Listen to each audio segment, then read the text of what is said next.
جی وعلیکم السلام۔ میرا نام زبیر شاہد ہے اور میرا تعلق ملتان سے ہے۔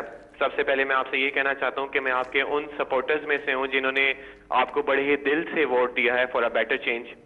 تو میرا سوال یہ ہے کہ اگر موجودہ معاشی اعداد و شمار دیکھے جائیں تو وہ حوصلہ افزا بھی ہیں اور دن بہ دن بہتر بھی ہو رہے ہیں، لیکن مسائل تب حل ہوں گے جب عام آدمی کو ریلیف ملے گا اور مہنگائی ختم ہوگی۔ تو کیا آئندہ بجٹ میں عام آدمی کے لیے کوئی ریلیف ملے گا؟ مسٹر پرائم منسٹر صاحب، اگر مہنگائی کم نہیں ہو سکتی تو ایٹ لیسٹ عام آدمی کی تنخواہوں میں اتنا اضافہ کر دیا جائے کہ وہ اس مہنگائی سے قابو پا سکے۔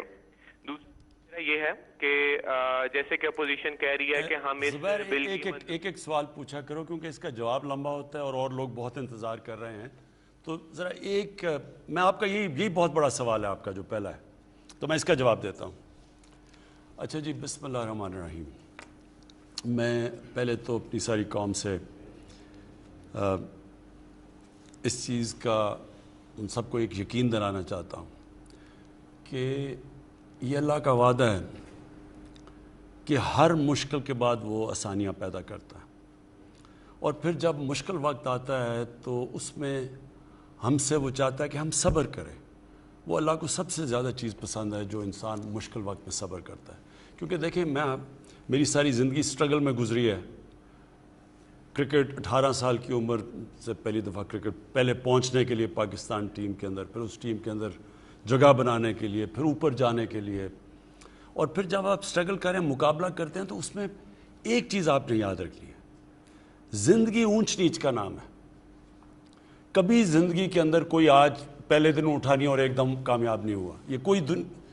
یہ فیری ٹیلز میں ہو جاتا ہے، یہ ڈریمز میں ہو جاتا ہے، خواب میں ہو جاتا ہے، لیکن اصل زندگی وہ ہوتی ہے جو آپ تھوڑی سٹرگل کر کے اوپر جاتے ہیں، مشکل وقت آتا ہے، پھر آپ نیچے آتے ہیں، پھر آپ سیکھتے ہیں، جائزہ لیتے ہیں کیا میں نے غلطی کی، محنت کرتے ہیں، پھر انسان اوپر جاتا ہے۔ جو مشکل وقت میں ہار مان جاتا ہے وہ ہار جاتا ہے، جو مشکل وقت سے سیکھتا ہے، محنت کرتا ہے، وہ اور مضبوط ہو کے اوپر آ جاتا ہے۔ یہ زندگی کا سائیکل ہے۔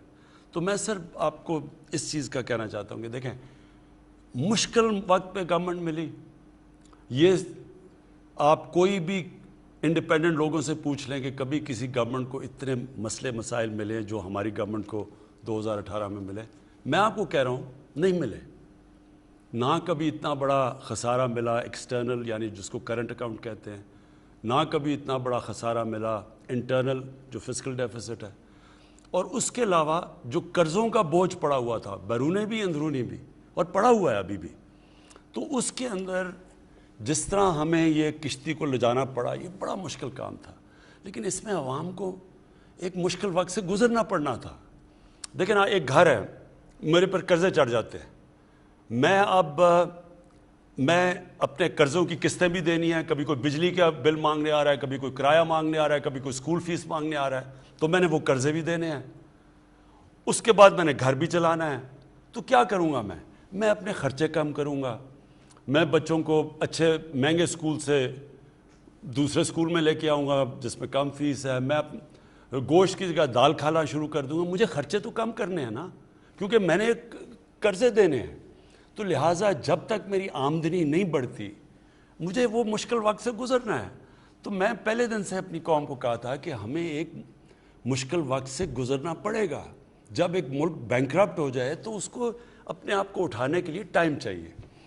لیکن مجھے بڑی خوشی ہے کہ جو اللہ نے کامیابی دی اس وقت پہ، یعنی کوئی بھی اس امید لگا کے نہیں بیٹھا تھا کہ 4% کے قریب، تقریباً 4% گروتھ ریٹ ہوگی، اور بلکہ کئی ماہر سمجھ رہے ہیں جو انڈیپینڈنٹ ہے کہ یہ 4 سے اور اوپر 4.5% پہ بھی پہنچ جائے گا، اس سے بھی اوپر جا سکے۔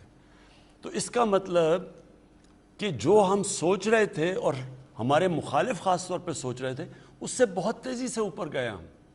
اس کی کئی وجوہات ہیں، وہ میں بعد میں تفصیل سے آپ کو بتاتا رہوں گا کہ کیا کیا ہم نے قدم اٹھائے۔ تو ایک تو یہ بہت اس لیے خوشائن چیز ہے جو زبیر آپ نے سوال پوچھا کہ لوگوں کی مشکلات کیا ہیں۔ 2 ہی مشکلیں ہیں، ایک مہنگائی ہے، دوسری بے روزگاری ہے۔ یہ 2 مشکل ہیں نا سب سے زیادہ۔ تو جیسے جیسے آپ کی گروتھ ریٹ بڑھتی ہے، یعنی کہ جب اکانومی کے پہیہ چلنا شروع ہوتا ہے، کنسٹرکشن شروع ہوتی ہے جو ماشاءاللہ ریکارڈ پہ ہے، جب گاڑیاں بننی شروع ہوتی ہیں جو 55% گاڑیوں کا سیل، ٹریکٹروں کا 60% مزید سیل بڑھ گئی ہے، موٹر سائیکلوں کی، جب یہ بننے شروع ہوتے ہیں تو روزگار ملنا شروع ہوتا ہے، لوگوں کے ہاتھ میں پیسہ آتا ہے، تو اس سے پھر نوکریاں ملنی شروع ہوتی ہے، غربت کم ہوتی ہے. تو یہ ایک بہت بڑا پہلا خوشائن قدم آ گیا. وہ دوسری چیز پہ میں بعد میں بات کروں گا، دوسرا سوال، کیونکہ لوگ مہنگائی کا بھی پوچھیں گے کہ اس کا ہم کیا کر رہے ہیں.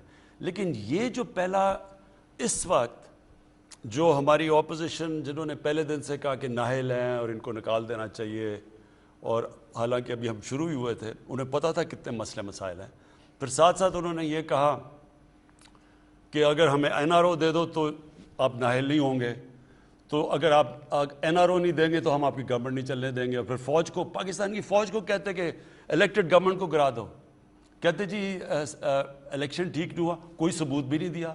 ہم نے جب کہا تھا پچھلا الیکشن ٹھیک نہیں، تو ہم نے 4 حلقوں کے باقاعدہ کام کر کے بتایا کہ ان 4 حلقوں میں دھاندلی ہوئی تھی جو چنے تھے. تو وہ اس لیے پھنس گئے ہیں کیونکہ انہوں نے کہا اتنی نااہل حکومت ہے، اب ان کو سمجھ نہیں آ رہی کہ اتنی زیادہ یہ گروتھ ریٹ 4% کے قریب کیسے آ گئی، کیونکہ انہوں نے خود ہی کہا نااہل ہے.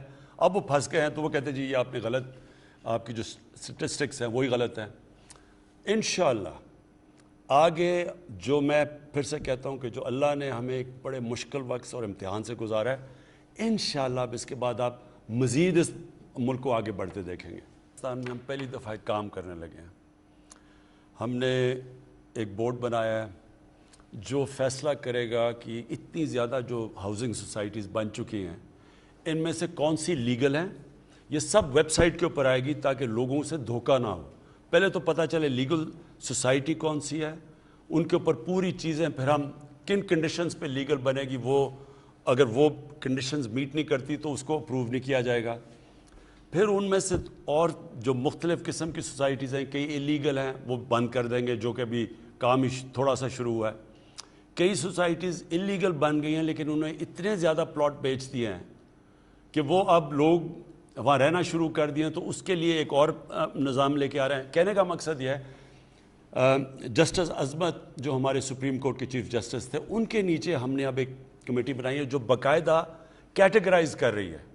تو آگے سے تاکہ یہ جو حالات نہ ہوں کہ لوگوں کی زمینیں بیچ دیتے ہیں اور ان کے پاس پلاٹس نہیں ہوتے اور پھر پیسے لے کے باہر بھاگ جاتے ہیں، تو اس کو اوائڈ کرنے کے لیے اب اس کے اوپر پورا کریک ڈاؤن کر رہے ہیں. جو جہاں تک آپ کا ایشو ہے میں نے یہاں نوٹ کروا دیا ہے ہمارے ملٹری سیکٹری کو، اور انشاءاللہ ہم آپ کو اس کو رسپانس دیں گے بعد میں. جی اگلے کالر. السلام علیکم. وعلیکم السلام. جی کون صاحب بات کر رہے ہیں؟ میں فیصل آباد سے ڈاکٹر محمد سعید اختر بات کر رہا ہوں. جی ڈاکٹر صاحب. جی میں خارجہ امور کے حوالے سے بات